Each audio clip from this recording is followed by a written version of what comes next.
গতকাল কলকাতার brigade ground থেকে তৃণমূল কংগ্রেসের লোকসভা নির্বাচনের প্রার্থী ঘোষণা হয়েছে। পুরুলিয়া লোকসভা কেন্দ্রের প্রার্থী হন শান্তিরাম মাহাতো। তৃণমূল কংগ্রেসের নির্বাচিত প্রার্থী পুরুলিয়ায় পৌঁছানোর আগেই শুরু হয়েছে দেওয়াল লেখন। কি বলছেন? আমরা আমাদের প্রার্থীকে অতি অবশ্যই জিতিয়ে নিয়ে আসবো এবং দিদিকে উপহার দেবো। আমাদের নেতৃত্ব আমাদের অলরেডি সব কিছু বলেই দিয়েছে। আমরা সেই জন্য দেওয়াল লিখনও স্টার্ট করে দিয়েছি। দেখছেন আমাদের প্রার্থী আছে কলকাতাতে, কিন্তু আমাদের কর্মীরা এত উৎসাহ, এত উদ্দীপনা যে উনি আসার পর কী হবে সেটা পরের কথা। এখন উনি কলকাতাতে এসে তাতে আমাদের দেওয়াল লিখন স্টার্ট হয়ে গেছে।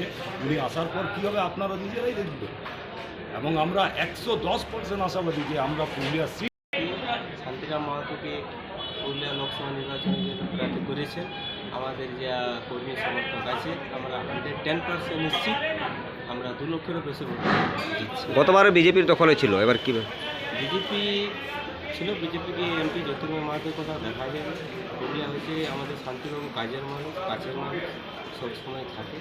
ওর আমাদের 2 লক্ষের বেশি ভোট নিশ্চিত। কি নাম আপনার? মহাদেব মাহাতো, পুরুলিয়া 1 নম্বর ব্লক আইএনটিসি প্রেসিডেন্ট।